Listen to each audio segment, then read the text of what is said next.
ইদানিং মনে হয় আজই আমার শেষ দিন, তাই প্রত্যেক দিন নতুন কিছু করার চেষ্টা করি। আজকেও তাই করার চেষ্টা করছি। ছোট্ট ছোট্ট জিনিসগুলো দিয়ে ভালোবাসার মানুষকে খুশি করার চেষ্টা করি।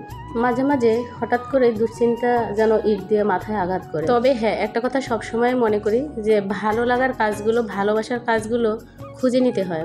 যেমন আমরা ভালোবাসার মানুষ খুঁজি, ঠিক তেমনি করে নিজের ভালো লাগার কাজগুলো বেছে নিতে হয়। কোনটাতে আমার ভালো লাগবে, তাহলেই কিন্তু ওই কাজটা সবচেয়ে বেশি সুন্দর করে করা যায়। যখনই আমরা সুন্দর একটি কাজকে খুঁজে নিব, তখন আমাদের ভালোবাসার মানুষের মতনই কাছে চলে আসে। সম্পর্কের মতো, সুন্দর একটি সম্পর্কের মতো আমাদের কাছে সেই ভালোবাসার কাজটা ধরা দেয়। তখনই কাজটা করতে অনেক বেশি ভালো লাগে। তখন আর বোর ফিল হয় না, তখন হেরে যাওয়ার কোনো চিন্তাই থাকে না। তখন মনে হয় কাজ আর কাজ করি, শুধুই করি। কখন কিভাবে ভালোবাসার মানুষদেরকে খুশি করব সেই চিন্তায় ব্যস্ত থাকি। আজও তার ব্যতিক্রম নয়। আজকে আমার মনটা ভীষণ ভালো লাগতেছিল। মাঝে মাঝে মনে হইতেছিল একা একা কি করব। আমি পাস্টকেও চিন্তা করব না, ফিউচার নিয়েও চিন্তা করব না, প্রেজেন্টে কী আছে সেটাই দেখব। এইটা চিন্তা করে আমি অবশেষে এই যে আমার মেয়ে সবচেয়ে বেশি কোন জিনিসটা ভালোবাসে বা কোন জিনিসটা পেলেও খুশি হবে সেই জিনিসটা করার চেষ্টা করছি। ও এখন কোচিংয়ে আছে, ছেলেটাও এইমাত্র নাস্তা করে বের হয়েছে ইভিনিং ক্লাসে। তো আমি ভাবলাম আমার মেয়ে তো টিনেজেনরা সবসময় একটু অন্যরকম। আমার মেয়ের মতো আমিও যখন এইরকম ছিলাম এই কম বয়সে, তখনও আমার ভালো লাগা কোন জিনিসগুলো যদি কেউ আমাকে দিত, আমাকে একটু সময় দিত, ভালো জিনিস উপহার দিত, পৃথিবীর এর চেয়ে সবচেয়ে সুখ আর কিছুই ছিল না। সেই ঘটনাগুলো মনে করে এখনও আমি কাঁদি। আমার সেই ভালোবাসা, ভালো লাগার জায়গা, আমার সেই ছোট্ট ছোট্ট ইমোশন, আমার সেই আপনজন, রক্তবন্ধন যারা আমাকে ভালোবাসছে, সেইগুলো কিন্তু এখনও আমাকে কাঁদায়। তো সেইটা চিন্তা করে আমি ভাবলাম প্রতিটা দিনেই আমরা আমাদের ভালোবাসার মানুষকে ছোট্ট ছোট্ট জিনিস দিয়ে ভালো রাখতে পারি, ভালোবাসতে পারি, ভালোবাসা দিতে পারি। সেজন্যই কিন্তু আমি চিন্তা করছি যে আমার মেয়ে কফি খেতে ভালোবাসে দুধ দিয়ে, এবং সেই সাথে ও যে কোকো এটা পছন্দ করে, কোকো বিস্কিট। তারপর হচ্ছে ওর জন্য আনা হয়েছে বার্গার। ছেলেটা খেয়ে চলে গেছে, এখন শুধু বাকি আছে মেয়ে। ও বাসা নেই বলে ভাবলাম ওর জন্য সব কিছু ম্যানেজ করে রাখি। হঠাৎ করে ও যখন এসে দেখবে যে হ্যাঁ আম্মু আমার জন্য এটা রেডি করে রাখছে, তাও আবার এত সুন্দর করে ডেকোরেশন করে, তো ও অনায়াসেই খুশি হবে। আসলে আমার ঘরে তেমন কিছুই না, আমি অত বড় লোক নই। তারপরও আমার কাছে যা আছে, আমার কাছে মনে হয় সংসারের সুখ, শান্তি, সংসারের যে ভালো লাগা এবং শান্তির জায়গা তৈরি করা, সেটা হোক না ফ্লোরে বসে পান্তা ভাত বা আলু ভর্তা খাই, তারপরও যেন একদম মনে হয় ঘরটা আমার জান্নাতের মতো। এখানে সুখের কোনো শেষ নেই, যেখানে ভালোবাসার কোনো অভাব নেই। এরকমই আমি সবসময় চিন্তা করি। সবসময় আমরা নাস্তা করি, সবসময় আমরা চা কফি খাই, কিন্তু আমার কাছে মনে হলো স্পেশালি ওকে খুশি করার জন্য এভাবে ডেকোরেট করব।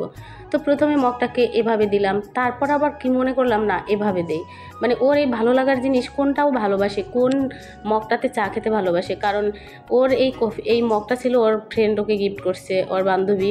তো ও এরপরে ভাবলাম যে আর কি করতে পারি। আসলে আমার এই যে মানি প্লান্টের গাছ থেকে দুটো সবুজ পাতা এনে ধুয়ে সুন্দর করে এই ছোট্ট একটা দইয়ের হাঁড়ি ছিল, এটার মধ্যে দিয়ে একটা আর্টিফিশিয়াল ফুল দিয়ে সাজালাম। আর আমার চুরির সাথে কি সুন্দর ফুলের ম্যাচিং দেখুন। প্রত্যেকটা জিনিস আমি বাস্তবতার সাথে মিল রেখে করার চেষ্টা করছি।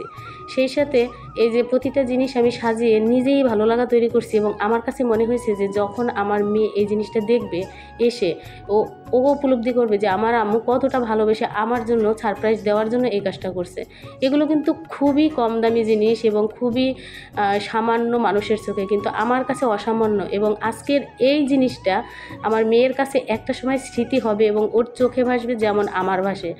আজও অনেক বছর পরেও যেমন আমার চোখে ভাসে আমার মা, আমার বাবা, আমার কাকা, আমার খালা, আমার ফুপি আমার জন্য কী করছে, তাদের সেই চোখের পানি, তাদের সেই ভালোবাসা, তাদের সেই ইমোশনগুলো যখন আমার চোখে ভাসে, তখন কিন্তু অটোমেটিকলি আমি হাসি, কাঁদি। তো একটা সময় আমার মেয়েও এই স্মৃতিগুলো ঘিরে হয়তোবা আমি থাকবো না, বা অনেক দূরে চলে যাব, বা আমার মেয়ে অনেক দূরে চলে যাবে। সারা জীবন কেউই কখনোই কাছে থাকে না, কিন্তু এই স্মৃতিগুলো আমার মেয়েকে মনে করিয়ে দিবে, ভালো লাগা মন্দ লাগা তৈরি করবে। কখনো সে হাসবে, কখনো সে কাঁদবে। তো এটা ভেবেই কিন্তু আমি ওর জন্য এরকম প্রতিনিয়ত সারপ্রাইজ চিন্তা করি। তো একটা কথা আছে যে আমি যদি কাউকে ভালো কিছু দেওয়ার জন্য অপেক্ষা করি, ফিল করি, ওপাশ থেকেও নাকি ফিডব্যাকটা এভাবেই চলে আসে। সেটার একটা বড় প্রমাণ আজকে আমি পেয়েছি, আপনাদের সাথে শেয়ার করি। সেটা হচ্ছে আমি যখন এগুলো সাজাই, তখন কিন্তু প্রতিটা মুহূর্ত ওর মুখটা আমার মুখে ভাসছে যে আমার মেয়ে এসে কতটা খুশি হবে, আমি ওকে কতটা খুশি দিতে পারবো। ঠিক আছে, সবসময় জীবনে সবাই পারফেক্ট হয় না। হোক না একটু পড়াশোনা কম করুক, হোক না একটু কম বুঝুক, কম পারুক, তাতে আমার কোনো আফসোস নেই। কখনো ভালো করবে, কখনো খারাপ করবে, এটাই স্বাভাবিক। কিন্তু আমার কাছে এরকম মনে হয় না যে একদম পারফেক্টই হতে হবে। লাইফে সবাই পারফেক্ট হয় না, সব কিছুতে সবাই সব কিছু বোঝে না। তারপরও জীবনে প্রতিটা মানুষই বেঁচে থাকে তার নিজস্ব ভালো লাগা নিয়ে, ভালো লাগার কাজ নিয়ে। তো হঠাৎ করেই আমার মেয়ে চলে আসছে অফ ক্যামেরায়, এটা আমি আপনাদের সাথে শেয়ার করিনি। আর আমার হাতে তুলে দিল এই যে 2টা গিফট। এই গিফট দুটো ও পেয়েছে আজকে কোচিং এসে ভালো রেজাল্ট করছে বলে তার মিস তাকে এই গিফট দুটো দিয়েছে, মূল্যবান 2টা গিফট, কলম। মানে আমার কাছে যে এত ভালো লাগছে যে এতক্ষণ আমি আমার মেয়ের জন্য যে ফিলিং নিয়ে, যে ভালোবাসাটা নিয়ে, যে স্বপ্ন নিয়ে যে কাজটা করছি, ফিডব্যাক হিসেবে ও আমাকে এই কলম দেখাইয়া বললো যে আম্মু আমাকে মিস গিফট করছে। আসলে অনেকের কাছে আজকের ঘটনাটা খুবই সামান্য, বাট আমার কাছে অসামান্য, এটাই স্বাভাবিক। কারণ প্রত্যেকটা মানুষের চিন্তাভাবনা আলাদা আলাদা হয়। তাই তো বলবো সবাই ভালো থাকবেন, সুস্থ থাকবেন এবং নিজের আপনজন এবং ভালোবাসার মানুষটাকে সব সময় সব দিন খুশি রাখার চেষ্টা করবেন, প্রতিটা সময়, প্রতিটা মুহূর্ত। তবেই আমরা কিন্তু সুখী হব, ভালো থাকবো। আজকের ভিডিও থেকে শেষ চলে যাওয়ার সময়। আল্লাহ হাফেজ।